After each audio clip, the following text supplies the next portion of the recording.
All right, testing. Everybody hear me? So far, so good. All right, we are here to talk about your book, which was published, were we on day 2, day 3? 3 days ago. 3 days, you're still here.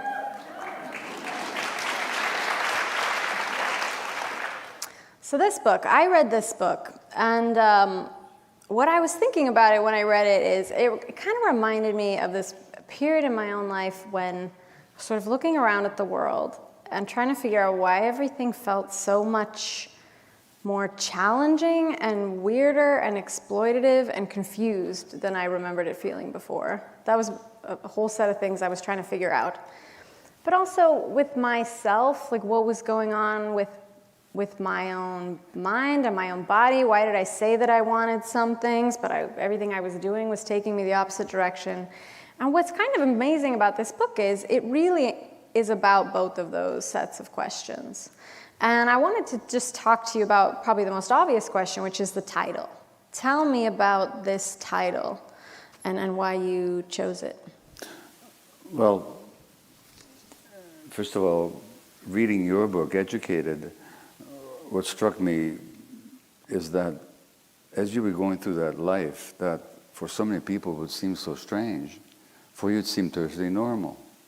So your isolation at the base of the mountain, your family's, your father's paranoid view of the world, the defensiveness, the values they tried to inculcate, they seemed to you perfectly normal because that's what you knew. You knew nothing else. It's the same with our culture, so that in the introduction of the book, we quote David Foster Wallace, the great writer, so great that it's hard to even understand what he's talking about some of the time. But he gives this anecdote at a college graduation ceremony. He gives this talk where he gives this anecdote of two young fish swimming along, and an older member of the species meets them and greets them and says, "Good morning, boys, how's the water?" And the two young fish swim on for a while, and then one of them turns to the other one and says, "What the hell is water?" And David Foster Wallace makes the point that when something is so big and so close to you, you don't even recognize it. And what I'm saying is that trauma is so normalized in our society that we don't even recognize it anymore. In fact, we think that it's normal, which is a myth, because from the point of view of human evolution and human needs, the values and the practices, the child raising, the education that people receive, the way we relate to each other, what we believe about our nature, are completely abnormal from the point of view of human evolution and human needs. So this is a myth. And we thought in the beginning, I would bring on my brilliant co-writer and son, Daniel, who'll read a short segment from the book, the indication, or the purpose of which is to indicate just how normalized trauma has become in our society. So Daniel, if you're within earshot, please come out. This is my co-writer, Daniel.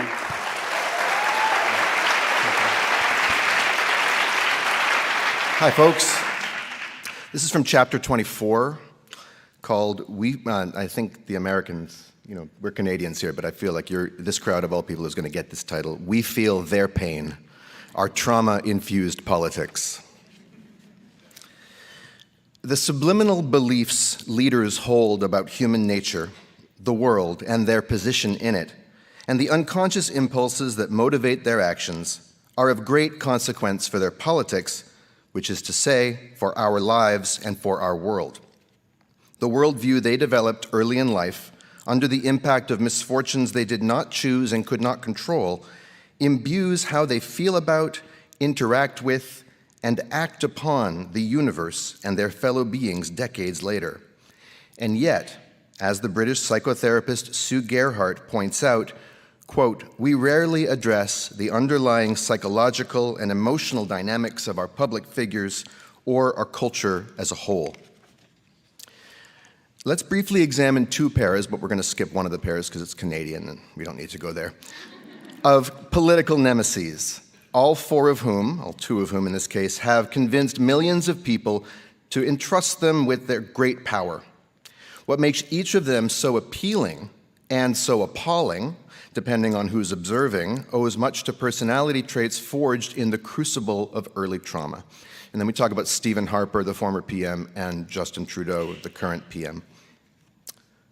According to the popular narrative, there could have been no more diametrical opposites in American politics, whether gauged by demographic appeal, ethical values, or personality, than 2016 presidential opponents Donald J. Trump and Hillary Rodham Clinton. The differences are easy to spot, the similarities subtler but instructive.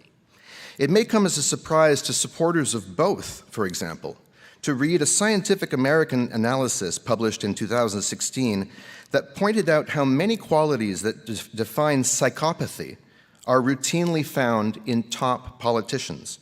One was cold-heartedness, a trait on which Trump and his then opponent Clinton scored in the upper quintile. Donald Trump's cartoonishness, the havoc he wreaked on the US political system, and the cultural tumult around his ascendancy can too easily obscure what a sad, thoroughly wounded person he is. It took one who knows him better than most, his psychologist niece, Mary Trump, to cut through both the hoopla and the opprobrium to the dark heart of the matter. We now know from Mary's revealing 2020 biography, Too Much and Never Enough, How My Family Created the World's Most Dangerous Man, that the young Donald had plenty of cause to push reality out of mind and sight, to become grandiose, narcissistic, combative, and utterly opportunistic. Deep down, I have no problem describing him as a sociopath, Mary has said of Donald's father, Fred, the paterfamilias. Quote, he has no real human feeling, and he treated his children variously with contempt, end quote. Her own father, Fred Jr., Donald's older sibling, was driven by childhood trauma to alcoholism and an early death at age 41. The world has seen what Donald was driven to. It oughtn't to have required Mary Trump's revelations to uncover the suffering behind the huckster president's persona, but in our trauma-blind world, it did. He is a poster child for trauma, the psychiatrist Bessel van der Kolk told me. Is there any water around? It would help me get through. Do you like mine? Only if that's the only option. Oh, thank you. I have natural immunity. I don't remember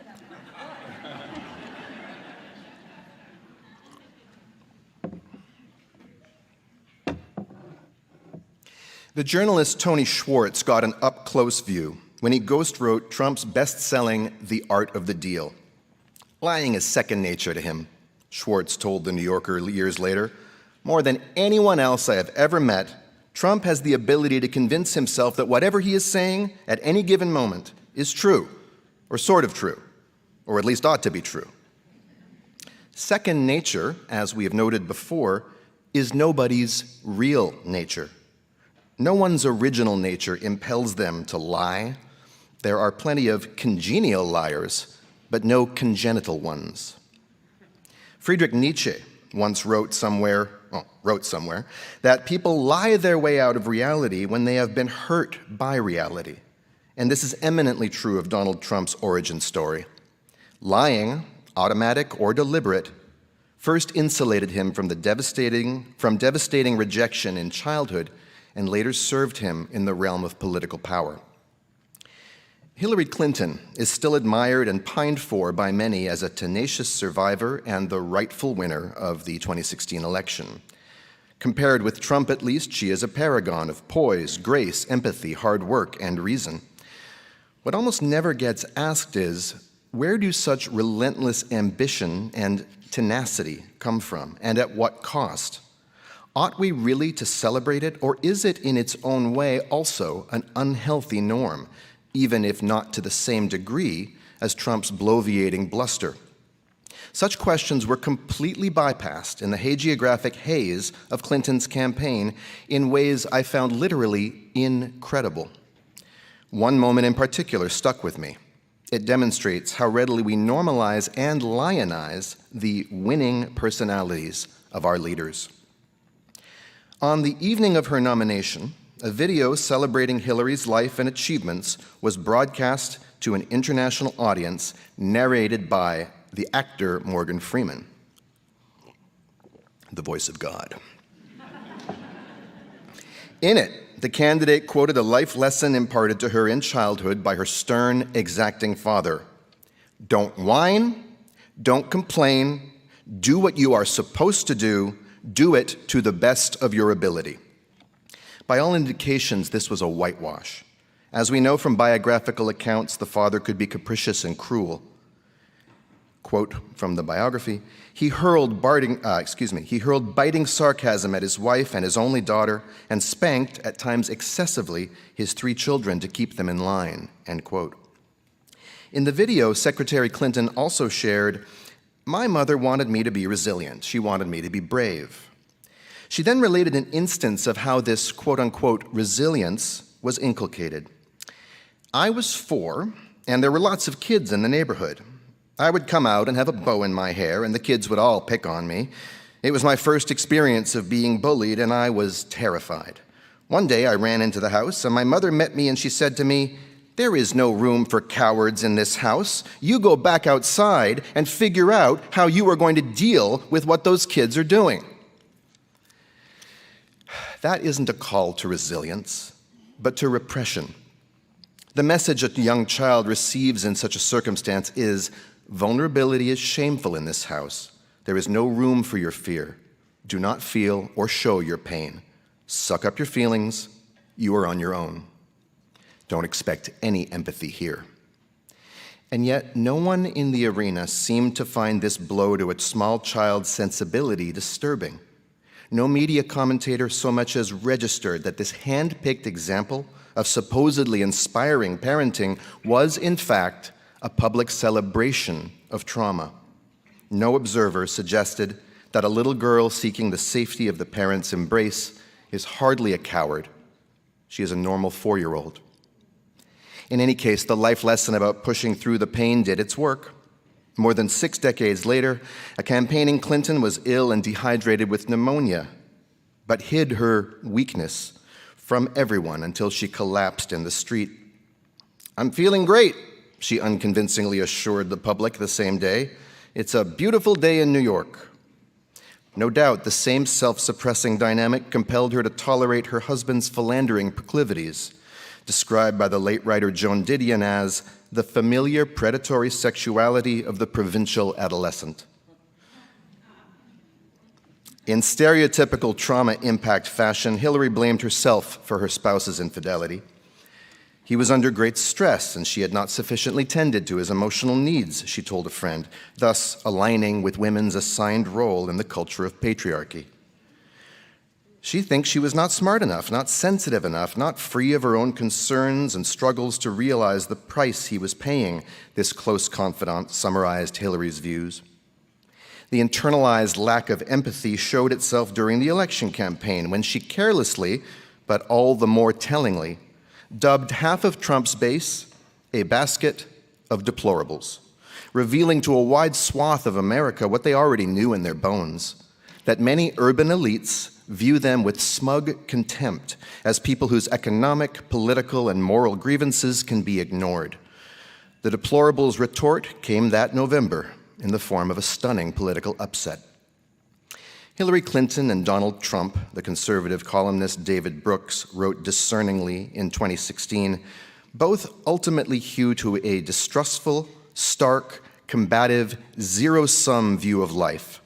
The idea that making it in this world is an unforgiving slog, and that given other people's selfish natures, vulnerability is dangerous, end quote.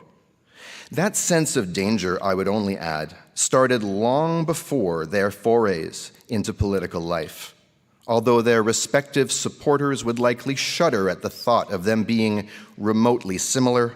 Trump and Clinton were a match made in childhood suffering.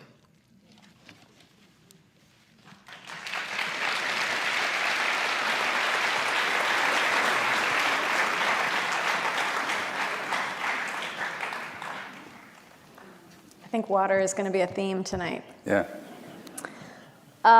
So I think it's a good segue from there to ask you about small t traumas. You write about small t traumas in your book. And I was really interested when I read that because I have people come up to me in my events and people who've clearly suffered. You know, they're struggling with something real. And they read my book and they say, well, I have no right to have any problems because of what you went through. And then they think, oh, because somebody wasn't able to go to school or something, then it must invalidate what they experienced. And one of the things I really liked about your book was taking seriously the notion, first off, there's almost nothing to be gained in comparing.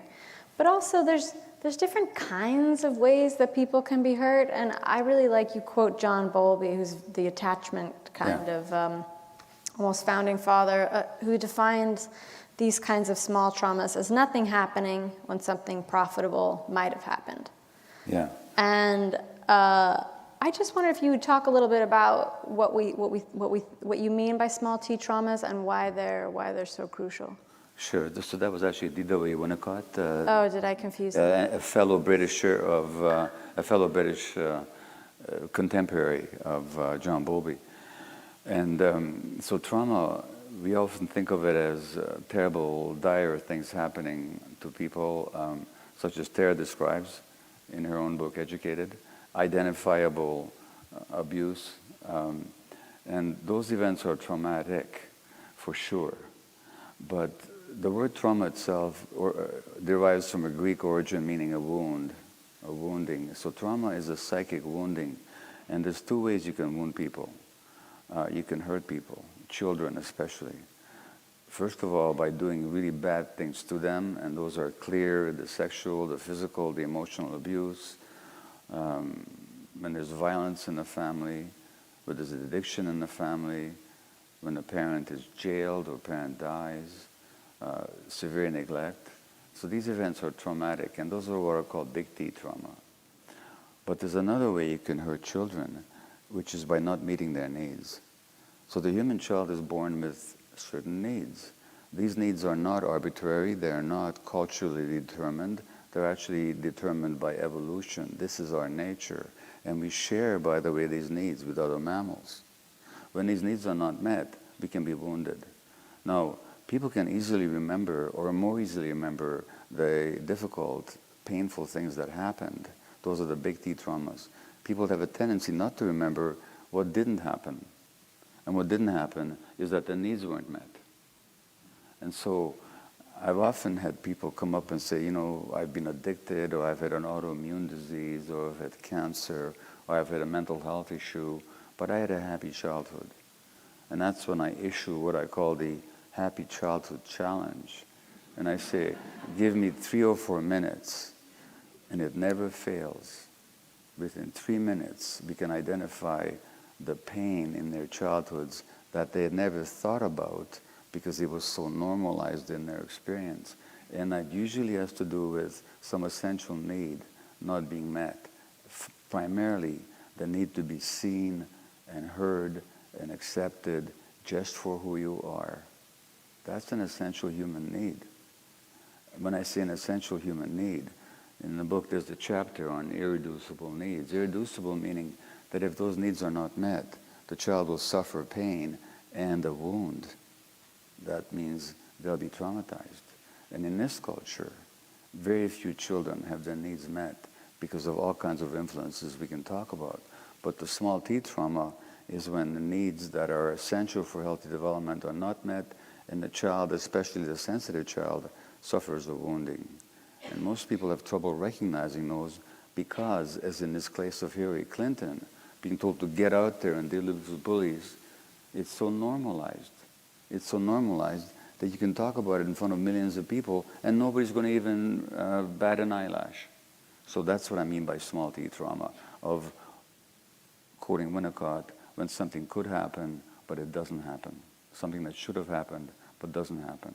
And that means the child's needs not having been met. I find, personally at least, those are the most difficult to get hold of. It's sort of easier to look back at your life and say, oh, that happened and that should not have happened. But to try to come to terms with, what sort of person would I be? Not if that hadn't happened, but if I had had the sort of life where I could have told someone that was happening. Well, It's a much harder question. It's almost impossible to imagine. You didn't have it, so it's very difficult to imagine what that would be like, or to even know if you're allowed to feel upset about it, there's nothing to compare it to. Yeah. You don't have another life to compare this life to, so you don't know. Like, so in your case, when in educated, there are plenty of instances of, traumatic inputs, but when you were hurt by your brother, who did you talk to about it? Yeah, nobody. Yeah.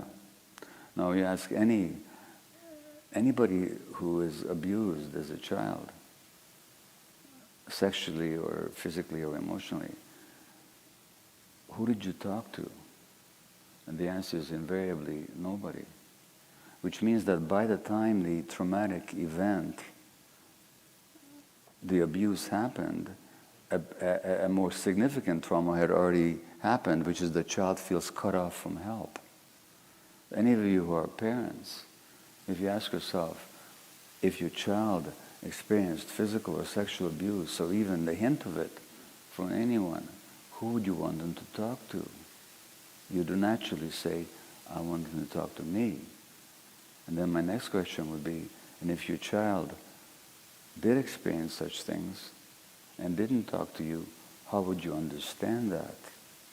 Well, the only way to understand it is by the time the abuse happened, the child had already learned that he, she, they were alone and there was no support, which, by the way, allows the abuse to happen because the abuser always knows with laser-like accuracy who's got defenses, who's got support, and who's all alone.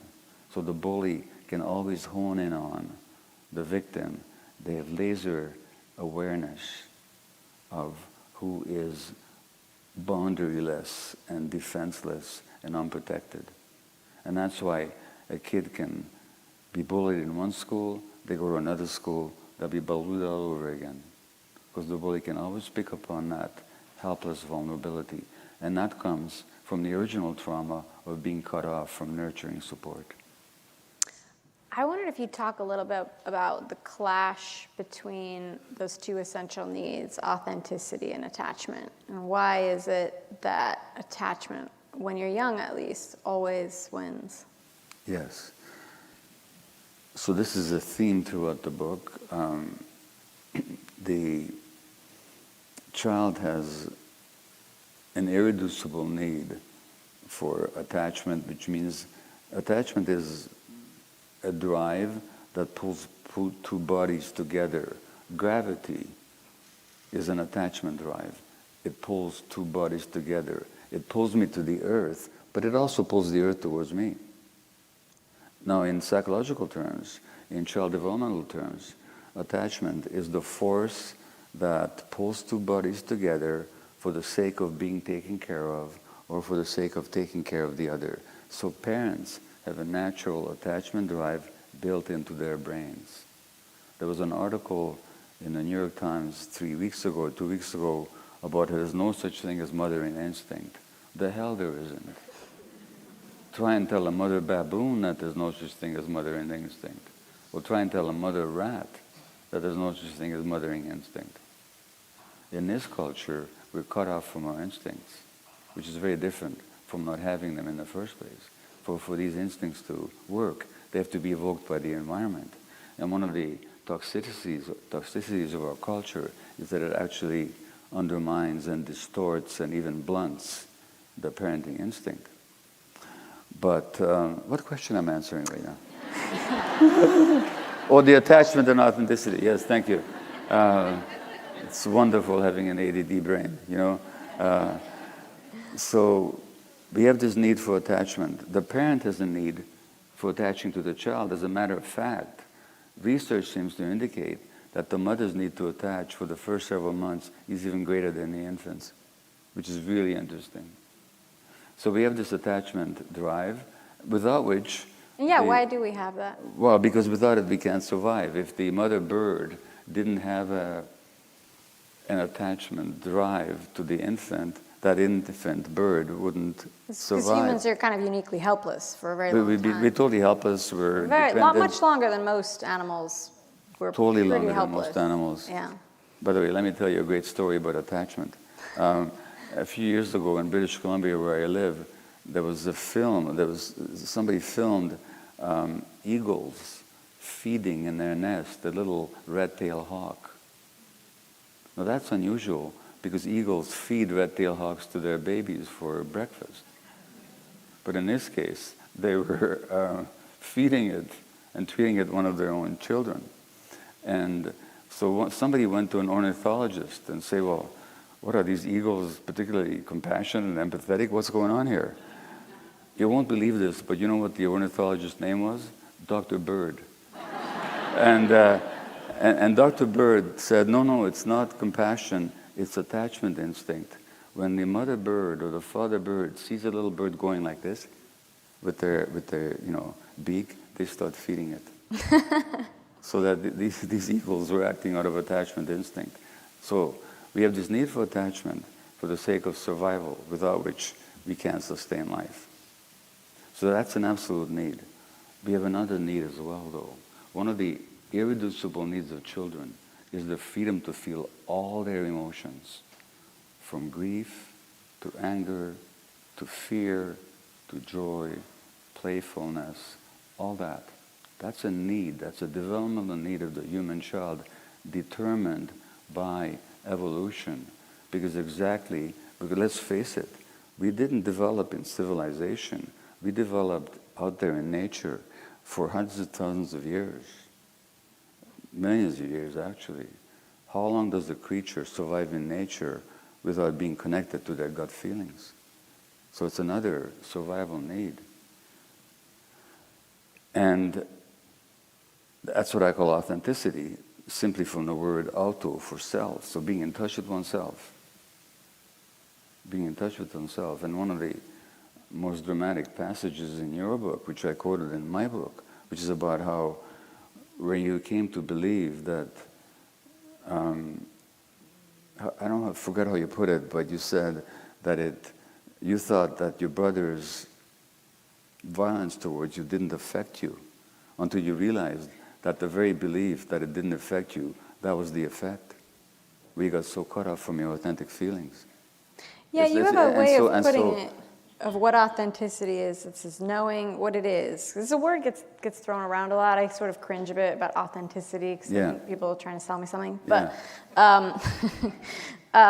which is also a topic you write about. But I like your definition here, which is just knowing our gut feelings when they arise and honoring them. Exactly. And there's a lot of ways you can get cut off from your gut feelings. It can something dramatic happening, like what happened with my brother, where you maybe need to dissociate. But there's also more subtle ways that I think people learn who they are. The example that you read from Hillary Clinton's campaign, I'm bringing home a fear that I have, and it can't be here. There's not space in this house for it, so I have to leave it outside, and I have to be a brave person. And the problem is, then she is a brave person, but it's also a lie, because she is this other person. And the question is, well, what happens to the other person? Does she know that she's both? Does she forget what's occurring when that happens? So there's a loss of something there, but it's hard to know what it is. Well, exactly. So what actually happens is that the child's forced into this tragic tension between, if I'm authentic, which is in the case of Hillary, I'm afraid. I'm 4 years old and I'm afraid.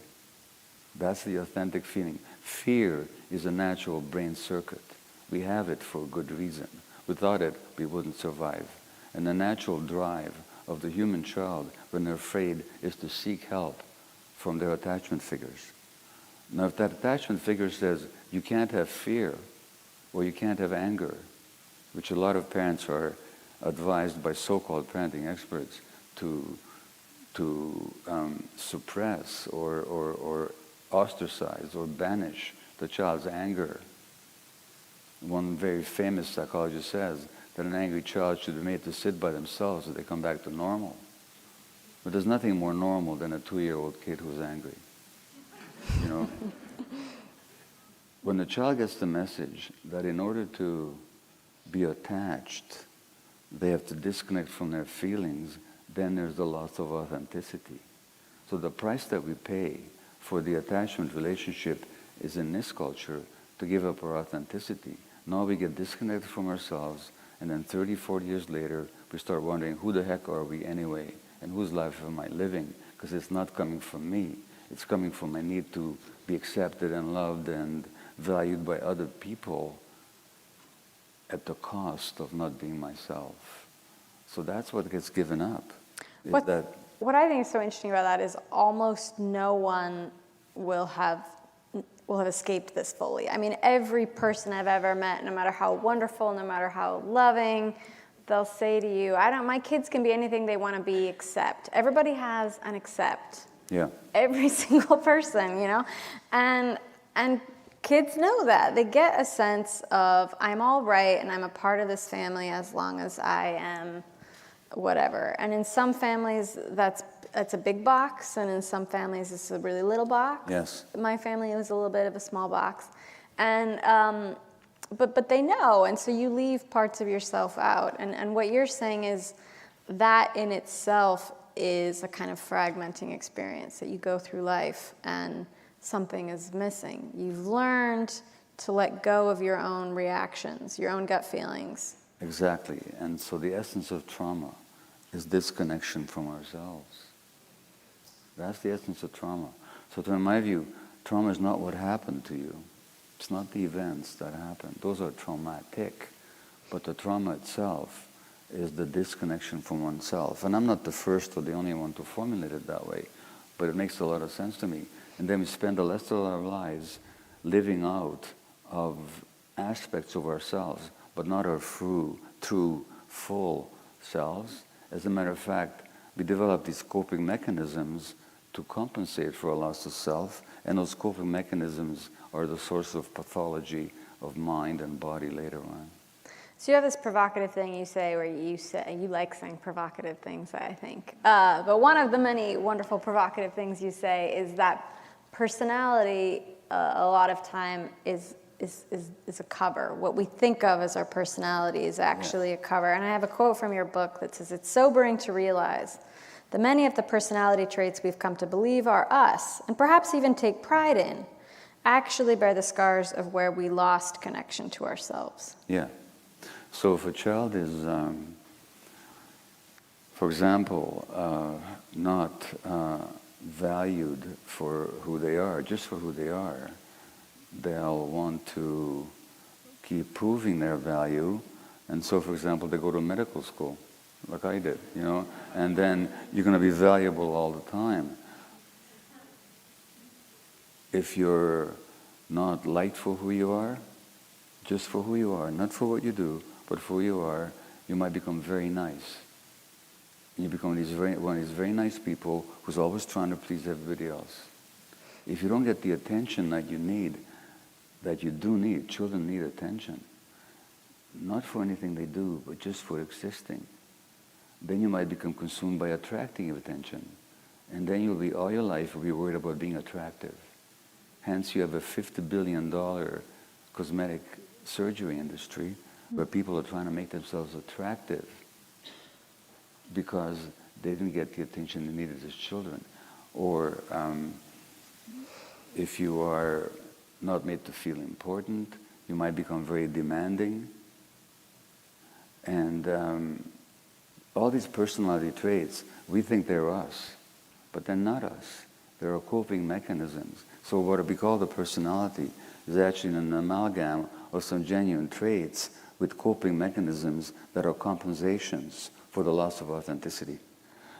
And we confuse them with ourselves, and we live out of them until they lead to some kind of pathology or crisis in our lives, and then we have to start wondering, well, who are we anyway? So you wrote a book called When the Body Says No. Yeah.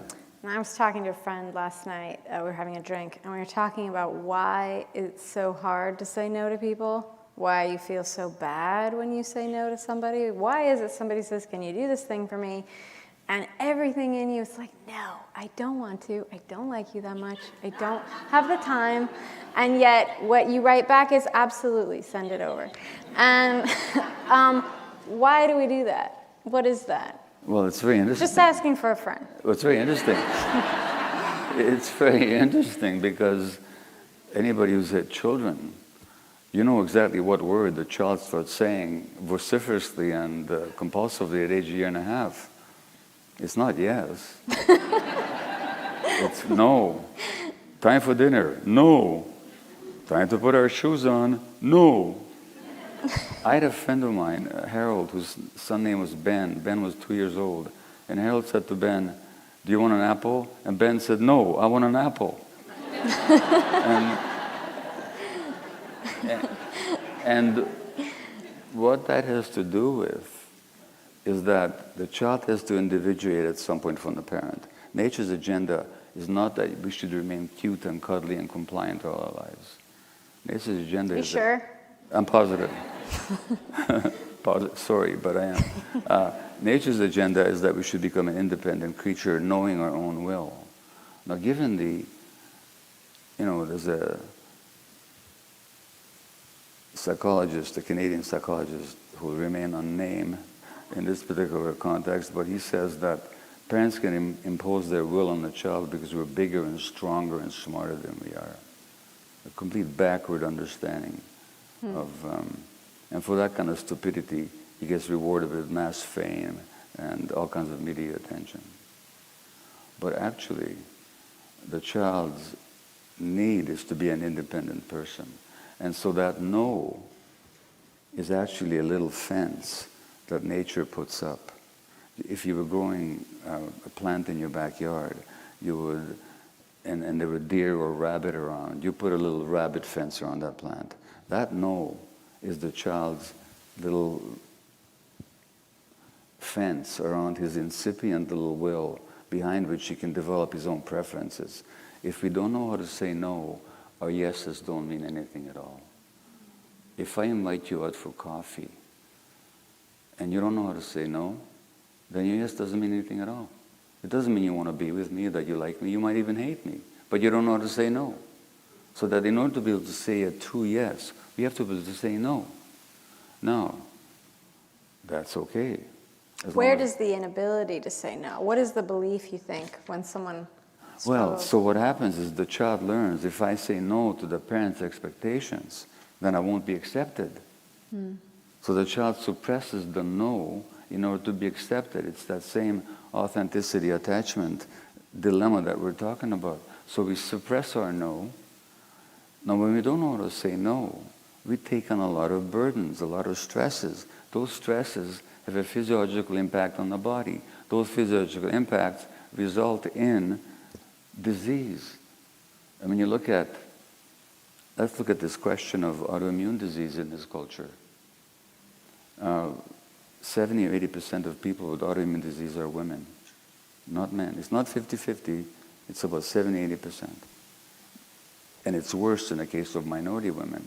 In Canada, an Indigenous woman has 6 times the rate of rheumatoid arthritis than that of anybody else. This in a population that never used to have any rheumatoid arthritis at all prior to colonization. Now, what's that about? In the 1930s, the gender ratio of multiple sclerosis was a 1-to-1. You know what it is now? 3.5 women to every man, which proves that it can't be genetic because genes don't change in a population over 80 years. And it's not the climate or the diet. It's the acculturated demand on women that they don't say no to the expectations of men and society. And so during the COVID crisis, the New York Times had an article, Society Shock Absorbers, which is the title of a chapter in our book. And what that meant was that women took on the stress of not only their own suffering during COVID, but also the emotional travails of their children and their spouses and their families. And when their families suffered, they felt guilty. That's not a gender issue per se, it's certainly not a biological issue. It's an issue of cultural demands placed on a certain segment of the population. Now, when you don't know how to say no, and you take on the stress of other people's burdens, that burdens your immune system, your neurological system, your hormonal apparatus, and you get autoimmune disease. That's why the ratio so much against women. So that little no that you don't say has huge physiological consequences. By the way, there's all kinds of research supporting what I'm talking about. I'm not just talking about insight or conjecture here. I'm talking about scientific research. So do you encourage everyone to get in touch with their 2-year-old and just really find joy saying no? Yeah. When the kid says no, no problem. You know, oh, you don't want to have dinner now. Okay, I get it. Well, it's still time for dinner. You know, but you don't get upset about it. Right. You don't stifle the child's no. You don't stifle the child's desire to individuate and to express their own being. But, you know, in our stupidity, what do we call that? We call that the terrible twos.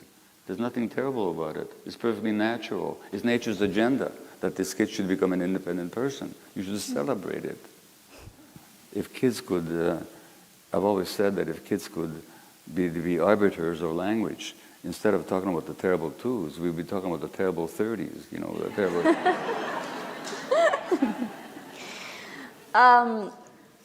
I wanted to sweep out a tiny bit, and you've said that we have a kind of exploitative, shall we say, toxic culture, and there's a lot of directions we could go with that, but the one that really caught my interest when I was looking through my notes this morning was this definition or distinction between happiness and pleasure, and how we have exploited the one and maybe possibly neglected the other. I wondered if you'd illuminate us on that. Yeah, well, consumer culture, which is the, might say, the bread and butter of a capitalist economic system, is that we have to keep buying more and more. You know, it's and then newer and newer. And I remember being in San Francisco once with my wife Ray, and we were walking on the street, and there was this several layered lineup around the block. Like people were lined up around the block. I mean, you know, 4 blocks, you know, and lined up 3 or 4 people in a row. So I went up to one guy and I said, "What's the big deal here? Like, why are people everywhere lining up?" He says, "Oh, it's the new iPad." And I said, "Okay, I get it. The iPad is it's a great instrument, I'm sure, but why do you have to get it today?" And he said, "You don't understand, man. It's the iPad, you know." And so in this culture, thrives on confusing people's needs with their desires. I think the way you had it is that, what's his name, Rob Lustig, that had defined happiness is, well, pleasure is, I like this, this feels good, I want more. Yeah. And happiness is, I like this, this feels good, I'm content. I'm content, yeah. And I read some books on ads and psychology a couple years ago, and I remember one thing really stood out with me is that it's a staple of advertising that you have to create a need in people. You have to create a sense in people that they are insufficient in some way, that they need this to be satisfactory. It's very similar to what we were just talking about with what you need to be, you know, accepted in your family. You have to leave certain parts of your personality away, and to accept it in the world, you need to have these kinds of thighs, and you really need to have all these things done to you, and you need to wear these kinds of clothes. And I mean, I actually heard someone say last night that they don't even like going on Instagram anymore because they feel like it's just messing with them, you know, like all of the advertising, which it's always been like that. We've always had advertising, and we've had it for a long time. But it does seem to have, there's a gamification of it in some new way where it feels more like psychological warfare to me than it used to. It does not feel like a culture that is making its money by trying to make people well. It does not feel like that. No, the culture depends on people not being well. The culture depends on people being empty and thinking they can fulfill themselves through the purchase of this product or the engagement in this activity and so on. And this goes way back. Freud's son-in-law, Edward Bernays, was one of the ones that developed the modern techniques of advertising. It was all about making people feel that they need something that they only desire. And now, there's a class of people who confuse their needs with their desires. They're called infants, okay? and young children. And essentially, the function of this culture is to infantilize the entire population, to make them believe that they need what they desire and to create these artificial desires. That's the, as I said, the bread and butter of this culture. What if we all stop buying all kinds of things that we need, we think we need, but we don't really need? What would happen to the economy? So that the culture deliberately infantilizes people, making them believe that what they want is what they need. And just as you quote Robert Lustig, he was an endocrinologist, a pediatric endocrinologist, and he wrote this book called The Hacking of the American Mind. There's a lot of talk about conspiracy theories, but there's such a thing as conspiracy realism. And some of the biggest companies conspire, and this has been documented left, right, and center, to create products, whether of the digital kind or whether junk foods that are designed to appeal to those segments of the brain that are most prone to be addictive. You know what this is called? It's called neuromarketing. What a beautiful phrase. Neuromarketing. Targeting your nervous system to make it addicted to things you don't need. By the way, that's the essence of addiction, is that you keep craving things that temporarily soothe you and then they cause you harm. And that's the culture. I'm such a bright, light-hearted fellow, aren't I? Well, I don't really know anybody who doesn't feel at least a little bit that way about social media and probably the internet writ large. I mean, I don't know anybody who spends a couple of hours on Facebook or Instagram and then comes and says, that was so good for me. It's like going to the gym, I feel rejuvenated, you know? And yet, there is a quality where there's this kind of cost. If you're not playing the game, and you're a writer, kids in school that don't have it, they feel isolated, they feel like they don't know what's going on. And so there's this insane trade-off you're asked to make, where you either participate in a thing that is run by a company that is trying to game you one way or the other to get you to spend 30 minutes one day and 40 minutes the next day and 4 hours the next day and 8 hours the next day and 10 hours. And you can feel it. You know that they're figuring you out. You are a puzzle. They're figuring out, what does this person need to become completely reliant on our product? That's exactly. And you want to get away from it, but there are costs to that. And it does feel like this arm wrestle with the world. I don't think this was when I was a teenager. I mean, I had my problems, but I didn't have this. And I'm happy about that. The toxicity is almost infinite. In this case, we actually know that young kids who spend more time on digital media, their brain circuits are affected by it in a negative way. The brain circuits of emotional intelligence and of cognitive sense are affected by spending time. But those companies don't care. We have iPads for 1-year-olds.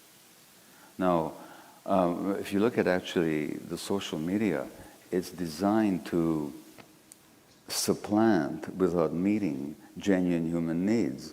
So what happens on Facebook? It's actually designed to meet in a false way people's attachment needs. What do people do on Facebook? They like each other. Liking is an attachment dynamic. They have friends. That's an attachment dynamic. Facebook itself, the name itself, Facebook, think about it. You're presenting a face to the world.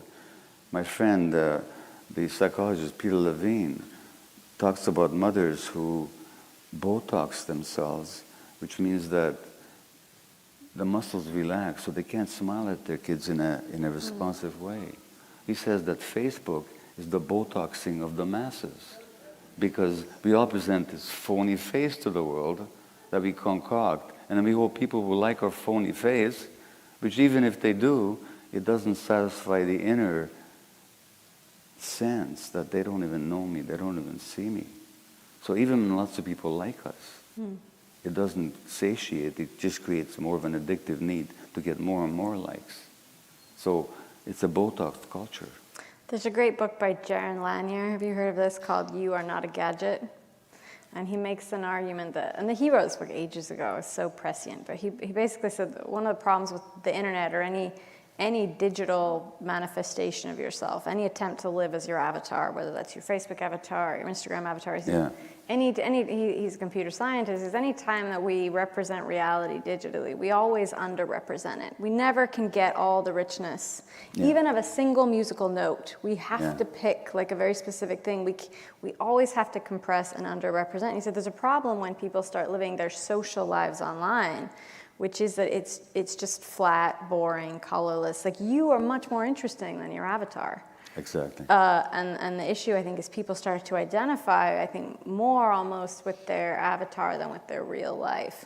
Do you know the joke and about then they're bored because it's boring. Facebook's a quite boring place, if you think about it. It's like you know the joke about the old guy who says, I'm not good with media, I'm not good with gadgets and computers, I don't understand them, but I started my own in-life Facebook project. So I go up to strangers in the street and I say, I had a muffin this morning for breakfast, and or I show them pictures of my vacations, or I go up to total strangers and I say, will you be my friend?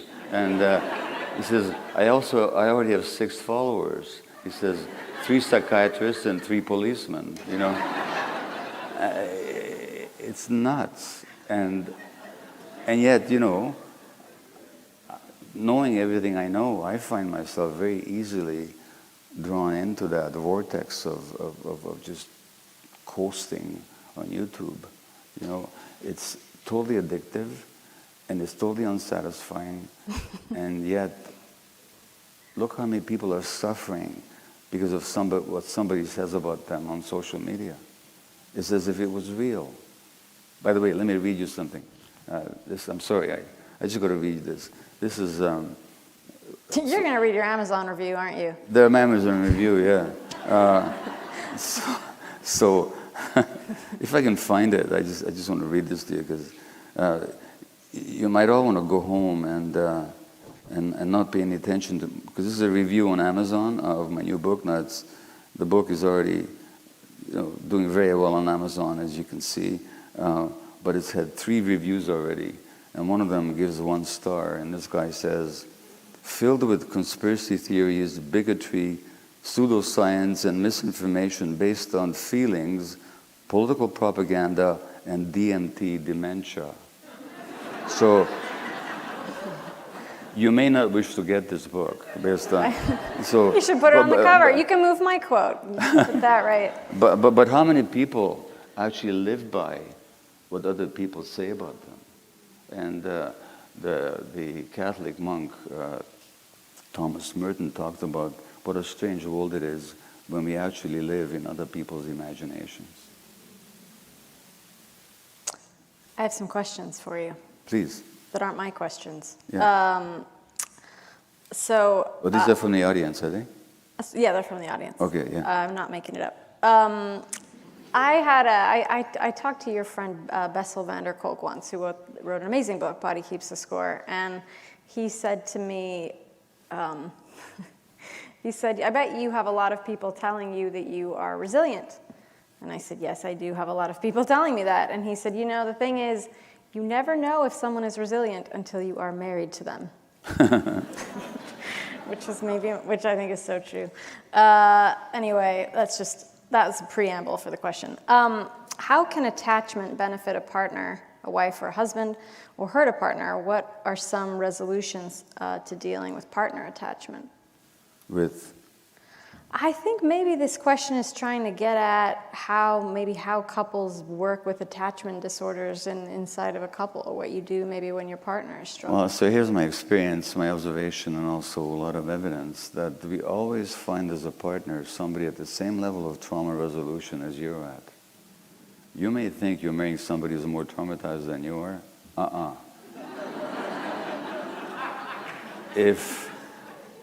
If they were more traumatized than you wouldn't have anything to do with them.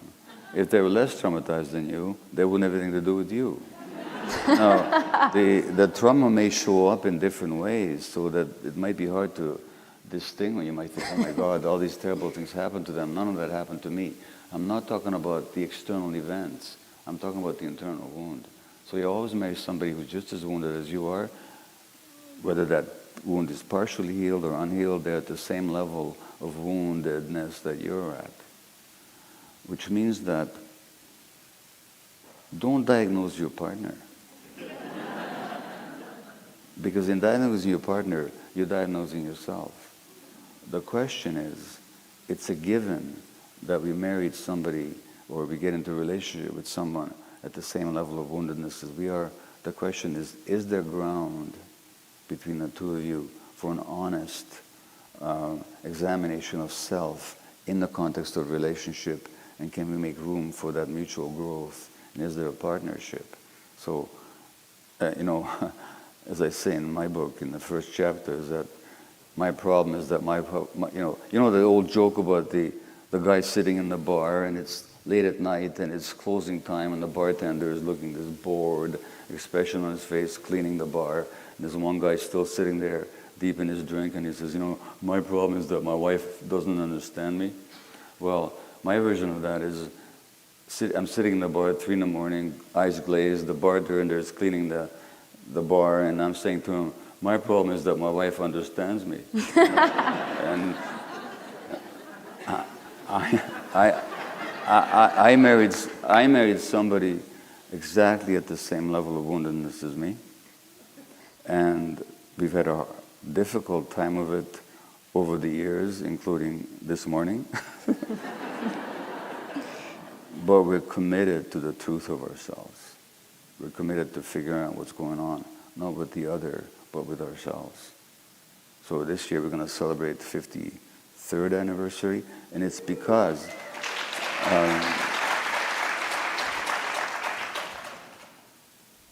if you knew how hard it had been, you'd be giving us a standing ovation. You wouldn't just be...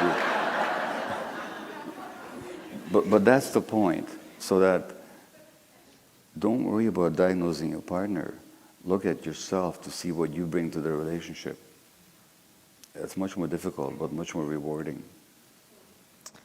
I have a question here that says, is inner work, therapy, meditation, or outer work, action, speech, more urgent to heal our toxic culture? Is inner work selfish? Well, I'll tell you. So I've been a political activist before I got into psychological work. I was one of those 60s university radicals, and we're going to save the world and change the world. And I used to be filled with so much rage. And I don't have to mention the issues, but a lot of rage. And there were these psychologists around who said, this rage that you're exhibiting is just your anger at your parents.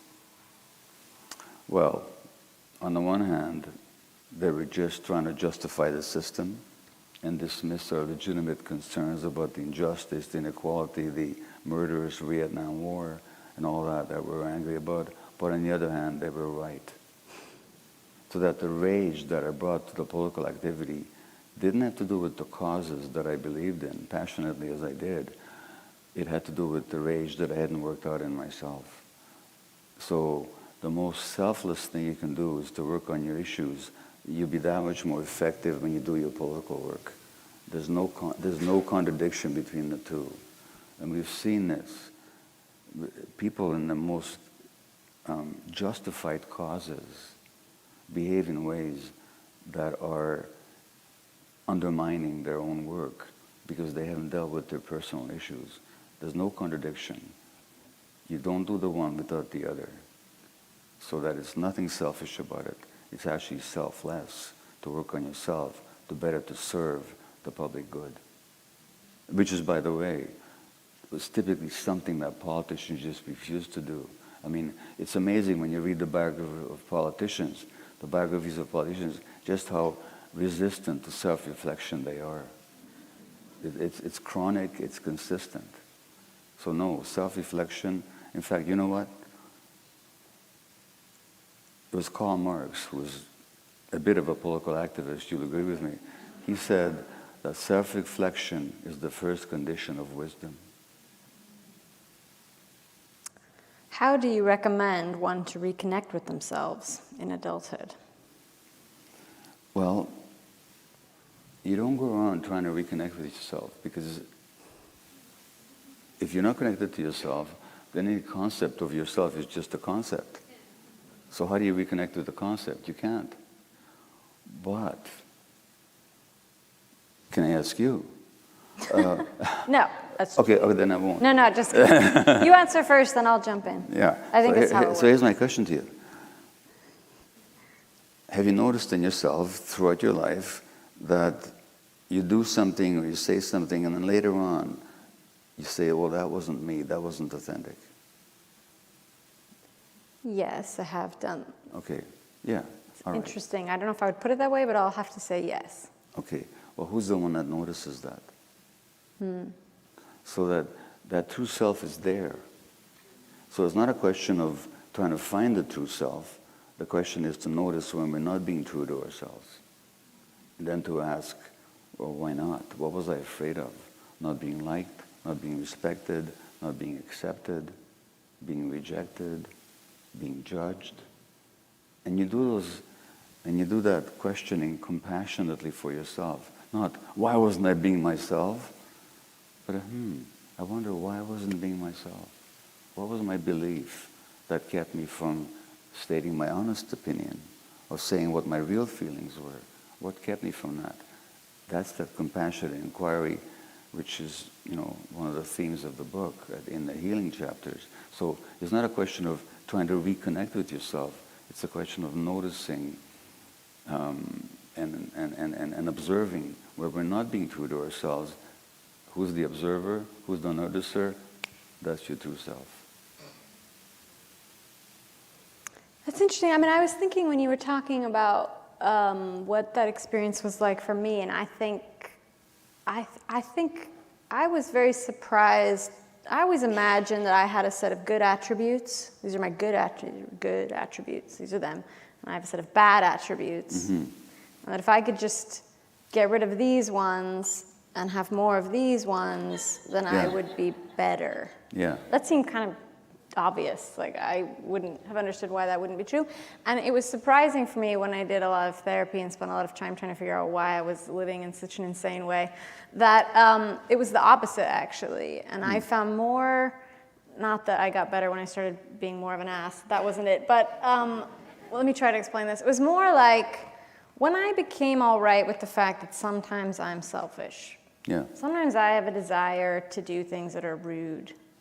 Sometimes I do those things that are rude even. Yeah. But I have the desire a lot that I don't do it. And sometimes I have the desire to take things. Sometimes I have a desire to say obnoxious things, or I don't want to clean the kitchen even when I know it's my turn.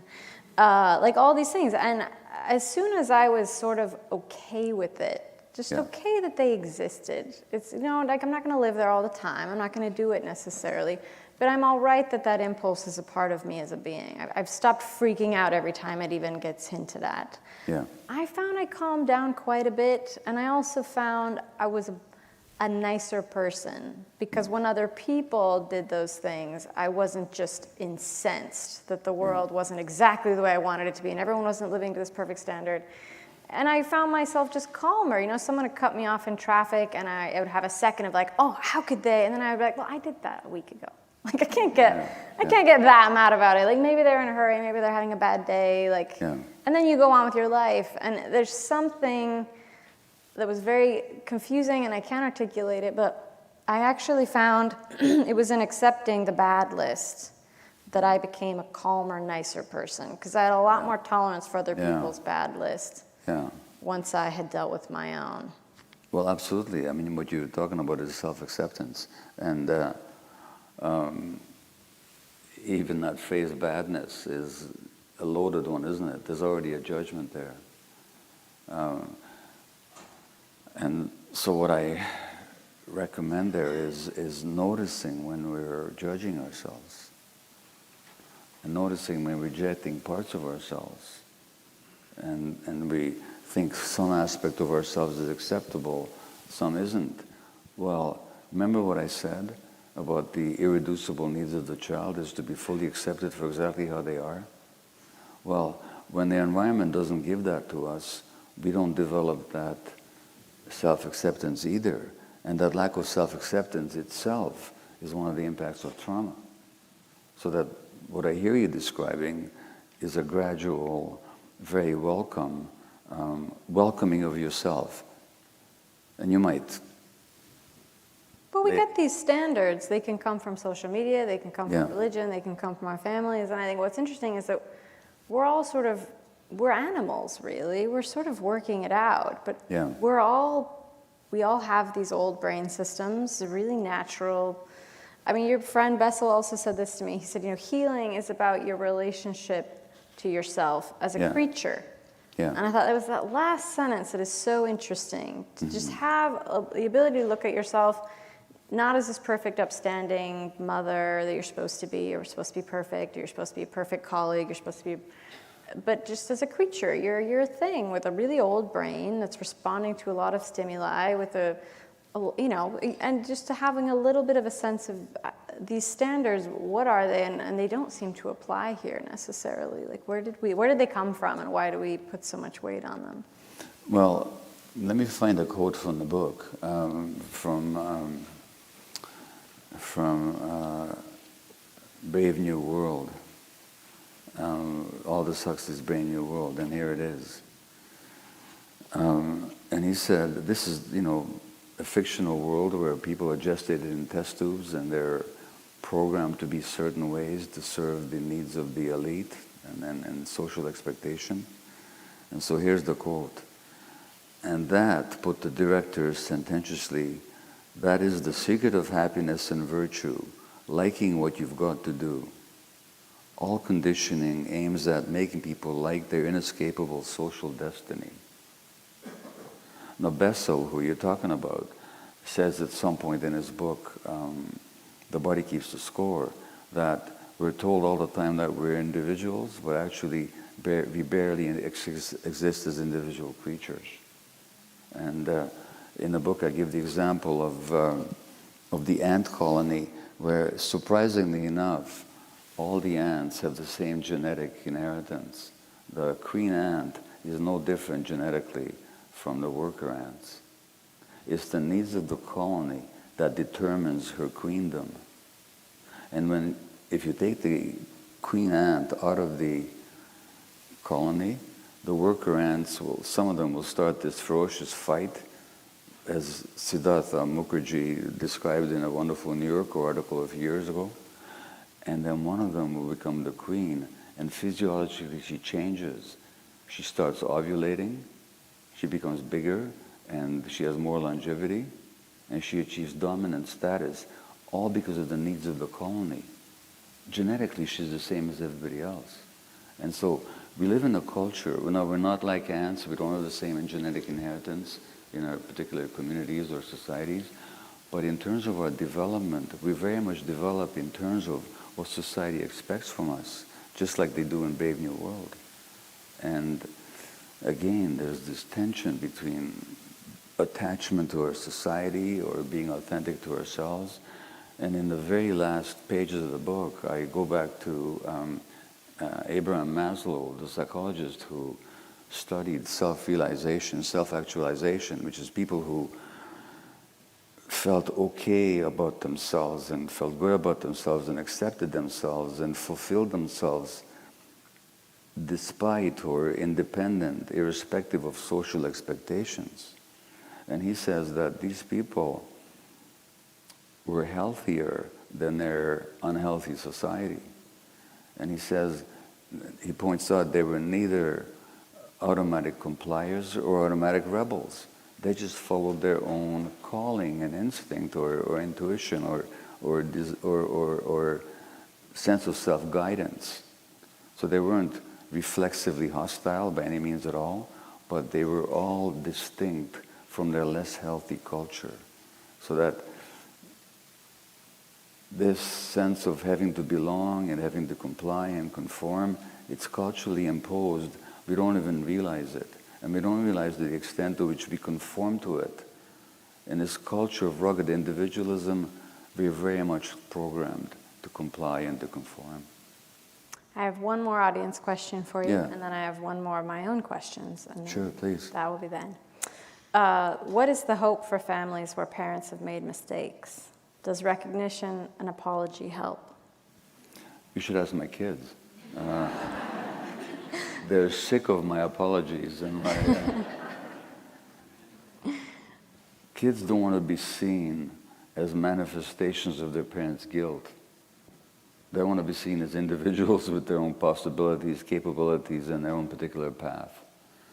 Now, if anyone recognizes the formative influence of early childhood experience, I'm certainly one of them because of the work that I've done. And so I've done a lot of guilt-ridden parenting with my kids and apologizing and explaining. They're sick of it. They need to find their own path. So it's not a question of having made mistakes. Fact is, we all do. We all can't help.